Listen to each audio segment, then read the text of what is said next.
Killer Innovations Podcast for Saturday, May 7th, 2005, show number 9, coming to you from Washington, D.C.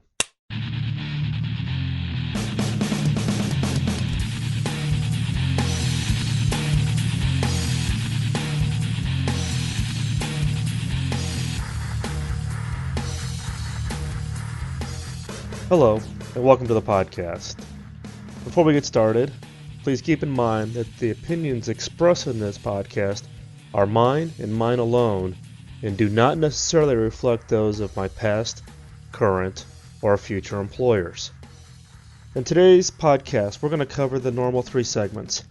Segment number 1, we're going to talk about second generation innovation tools. Segment number 2, in weak signals, we're going to talk about the concept of human scale. And then segment number 3 will be the killer question of the week.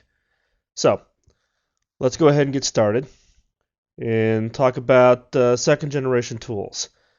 This is a pickup, or I should say extension of show number 7, the April 23rd podcast, where I introduced the concept of what I called first generation tools. And these were some of the more basic tools that are used that we may come across today, such as maintenance tools such as suggestion systems or work teams, benchmarking. Other tools that I talked about were crossover tools, etc. If you haven't listened to that show, I'd encourage you to go back and download the April 23rd show to kind of get some of the background on what I called first generation tools. So in today's podcast, we're going to talk about what I would call second generation tools. And this is, again, categories or families of tools that have been developed specifically to try to expand upon or help generate a broader view of ideas around innovation. So let's talk about some of these in a little more detail. So one that you may come across are what I would call dialogue tools. And dialogue tools are basically a form of creating an open channel of communication, an open sharing of ideas, beliefs, etc. You may also refer to this to social capital. And in the case of social capital, specifically, this is where there is a very broad and repeated form of communication between teams. And this allows for some kind of group or social agreement as to the objectives or the directions of the business or the needs of innovation or the areas of focus. So again, this is purely driven, or I shouldn't say purely, but heavily emphasized in the areas of social interaction, shared vision. How do you get a shared vision across a wide team? It's through this social capital, or what I would call dialogue tools. It's also an excellent way to build trust around common visions or common areas of focus for innovation. Dialogue tools are also great for team building. The key, though, with dialogues is diversity of the team.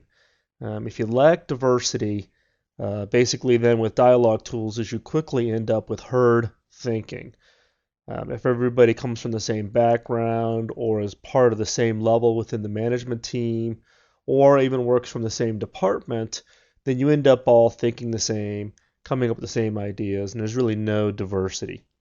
The other key issue with dialogue tools is that it has to be ongoing and it has to be a continuous process.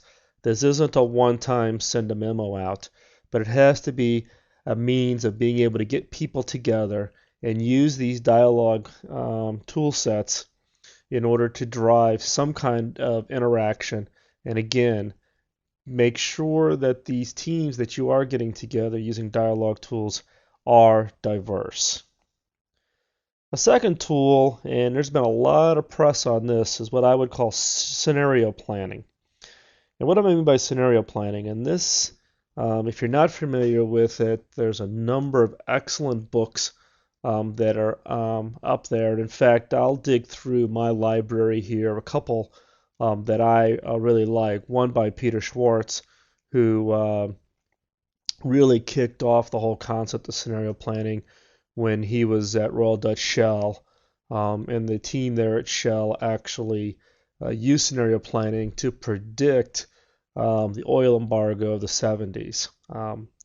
A great read as a couple, like I said, of Peter Schwartz's books, and I'll put those up on the Killer Innovations website for you to take a look at.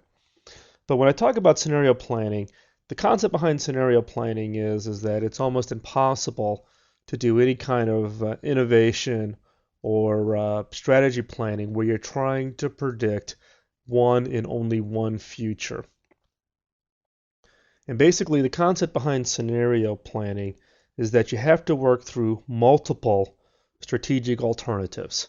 The fact is that things could happen a week from now, a month from now, or a year from now that will radically change what the outcome is going to be with regards to your plans or your directions or even the areas that you're focusing on with regards to innovation. And the benefit of scenario planning is it allows you to avoid the risk of planning for a single or a most likely future. And the outcome of scenario planning is that you would have 2, 3, 4 alternatives. And each of those alternatives are perfectly valid depending on things that happen in the future, such as change in interest rate, new regulatory requirements, increased costs of raw goods for your products or services, whatever the case might be. And again, the whole concept behind scenario planning is it maximizes your agility. It maximizes your flexibility to respond to those kinds of changes.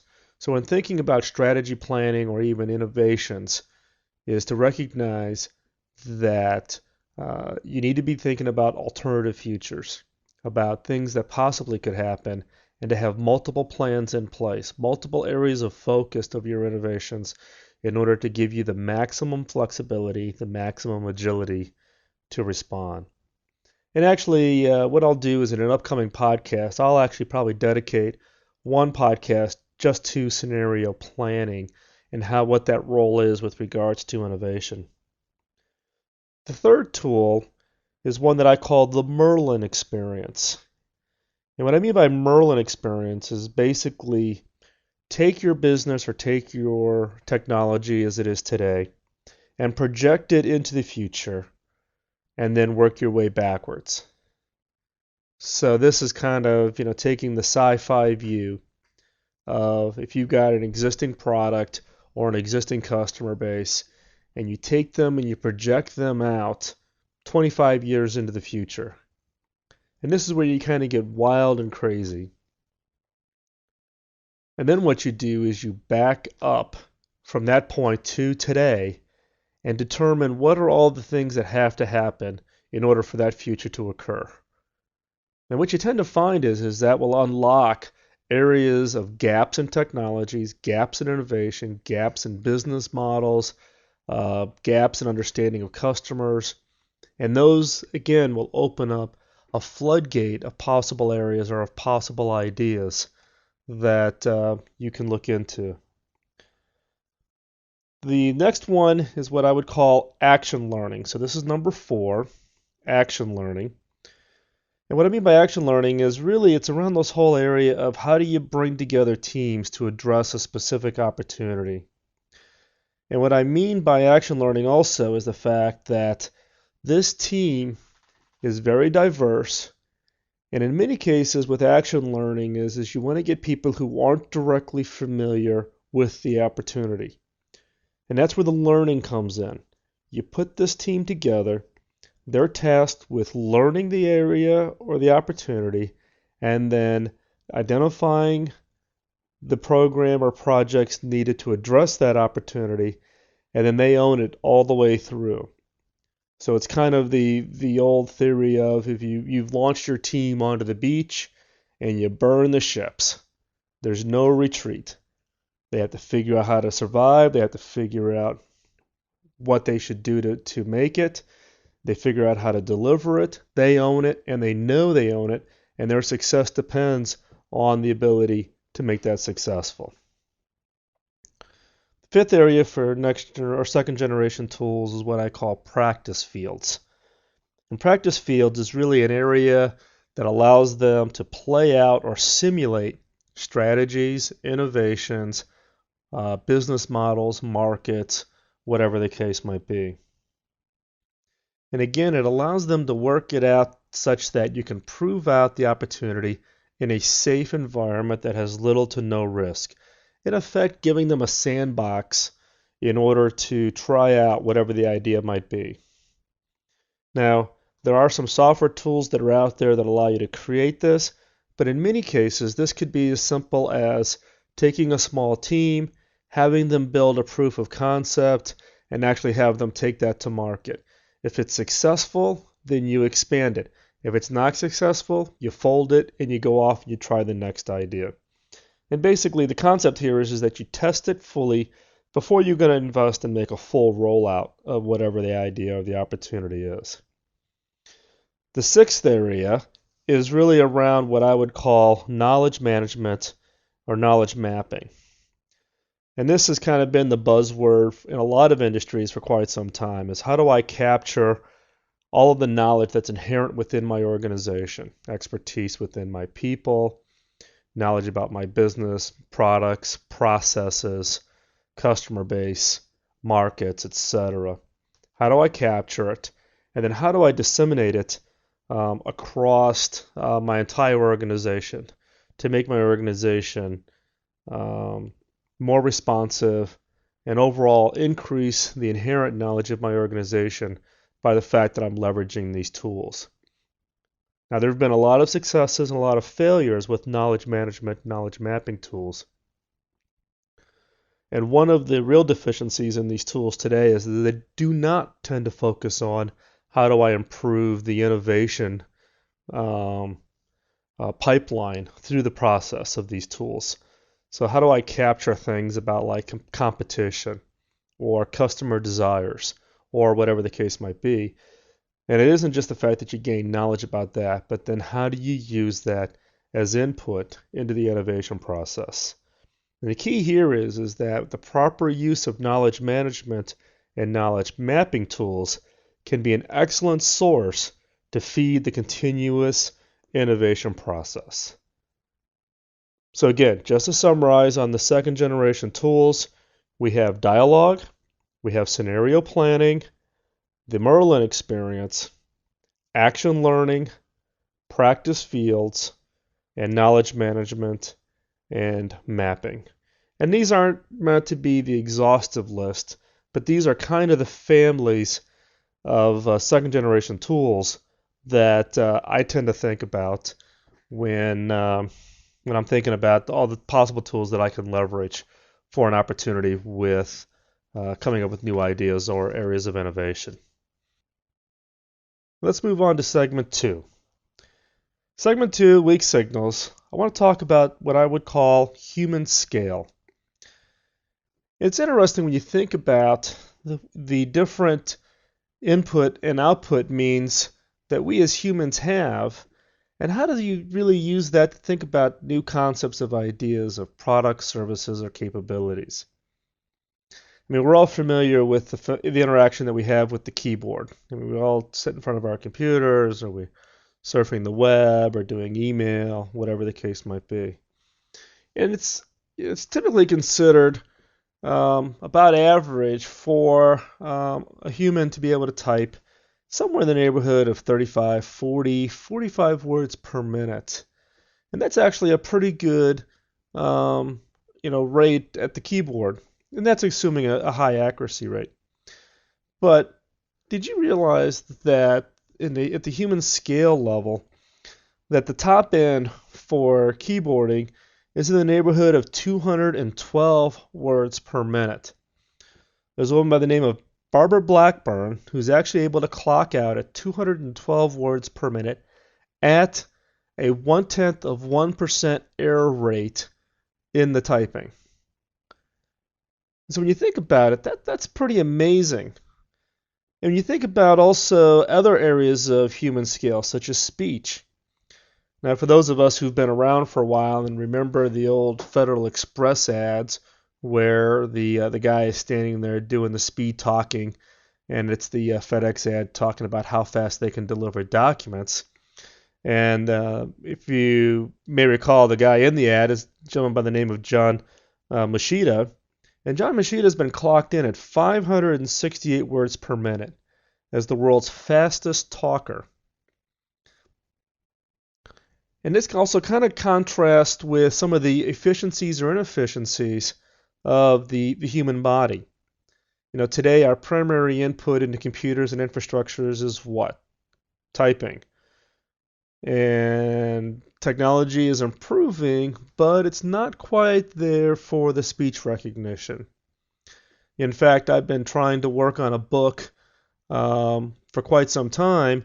My biggest challenge is that I can typically think and talk much faster than I can type, and so I find it frustrating to get what's in my head down onto the keyboard and into some kind of document.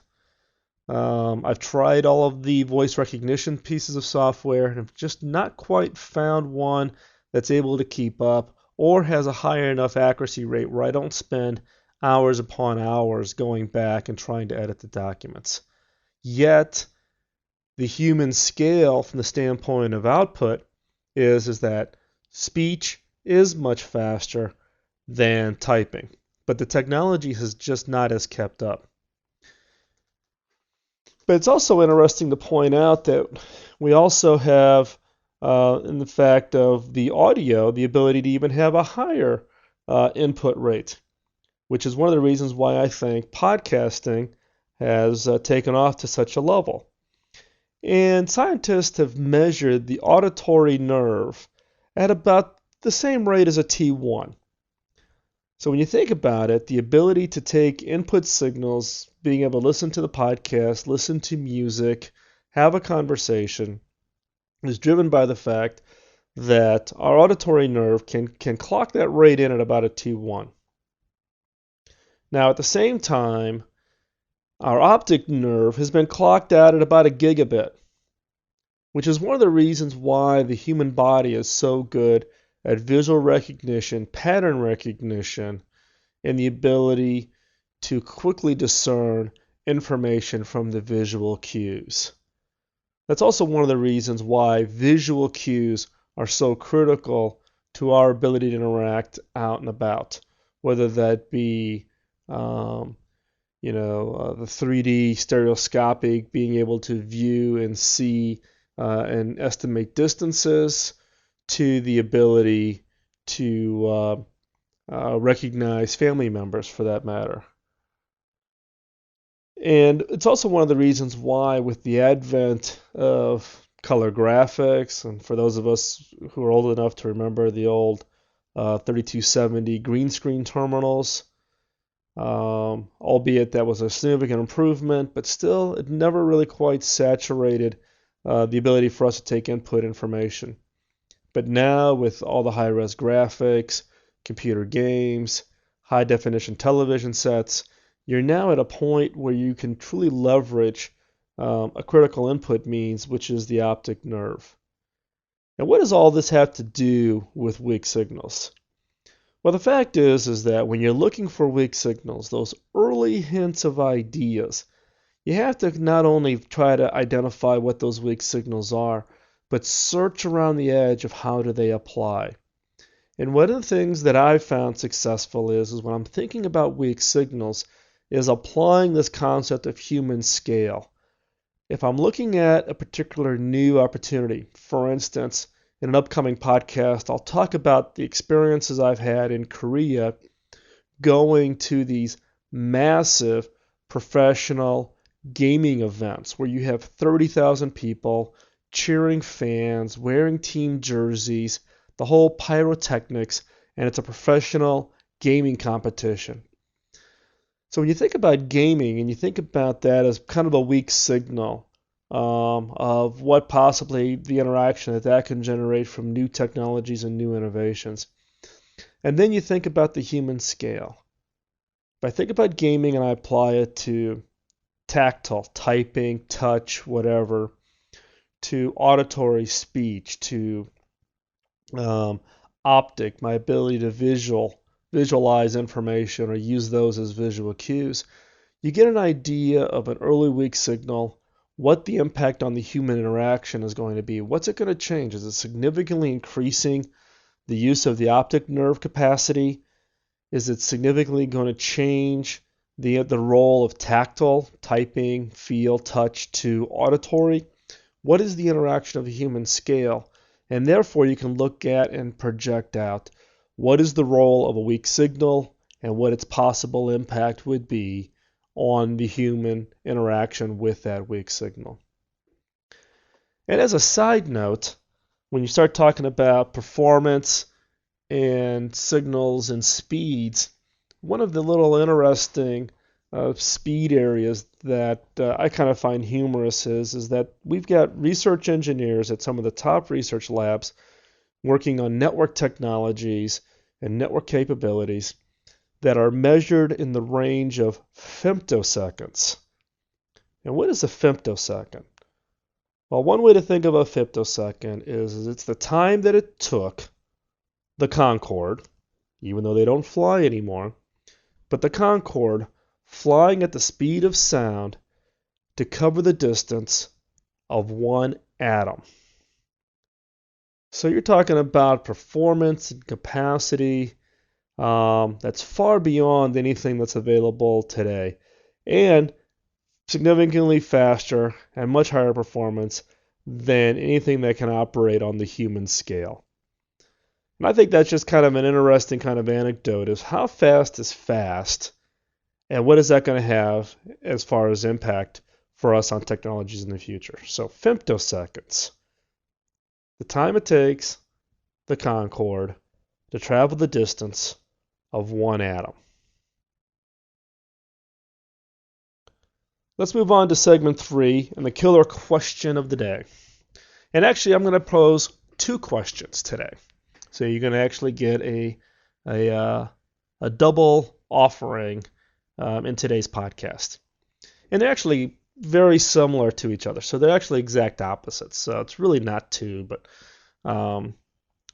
let's go ahead and dive in. So the first question is could I standardize a custom product? Is there something in the market that I could potentially standardize that today is offered as a custom product? And this is kind of plays into what I would call the 80-20 rule. So that, I can satisfy 80% of my customers with 20% of the feature functions or capabilities. A perfect example of this is the designer housewares. So we've seen it, all the high-end designers on Fifth Avenue offering, the very unique, very differentiated kind of housewares, whether that be plates or china and silverware or whatever the case might be. And those typically have been very custom, very limited editions, very high priced. But now we're seeing where those same designers that are designing those high-end wares are now offering those same products and same designer goods through such stores as Target.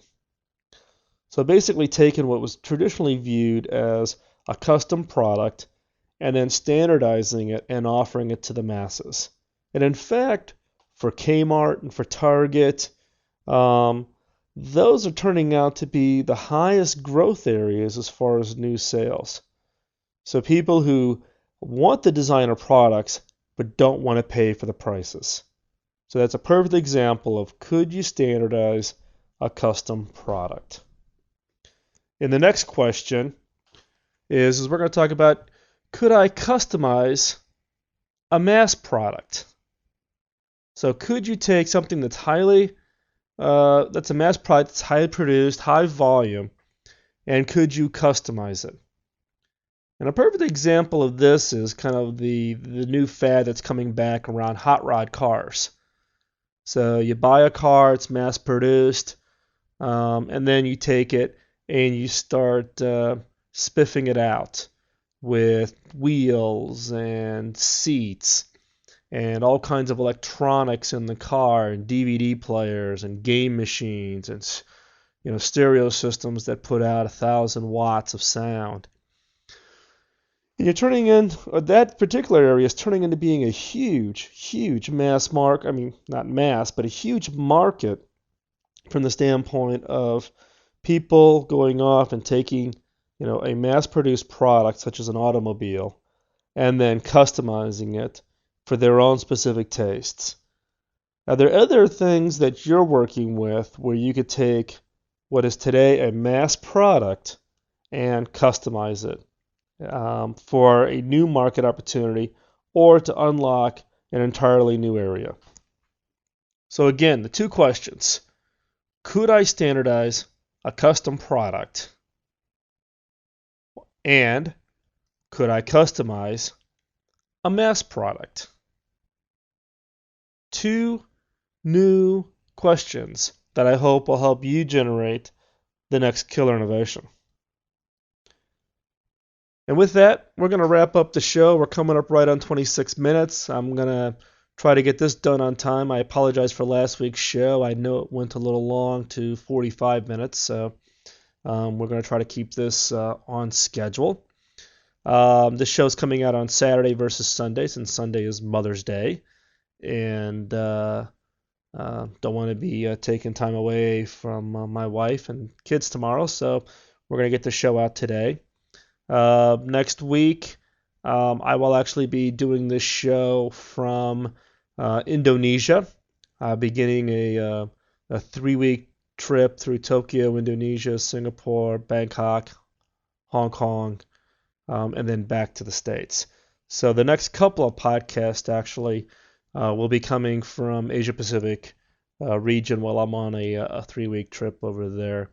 And hopefully I'll also uncover some new weak signals in the region that I'll include in the upcoming podcasts and give you the latest and greatest of what I'm seeing out there in the marketplace. As always, if you have any questions or comments, please send an email. The email address is podcast@killerinnovations.com. Please also visit the website, killerinnovations.com. And I'll have the show notes up there. I'll also include some references to books on scenario planning if you're interested. And like I said, in a future podcast, I'll actually dedicate one podcast to scenario planning and its roles on how to generate innovations from those strategic planning exercises. And at the end, following today's show after the music, I'll also be including some other podcast promos. Again, these are podcasts who I find interesting, and hopefully you would find them interesting. And if you're interested, stay on after the music. If not, I'll talk to you next week. And again, please send me comments. I really enjoy the interactions with you. And don't forget to visit Podcast Alley to vote, or you can visit the killerinnovations.com site and vote for this podcast. Thank you very much, and we'll talk to you soon.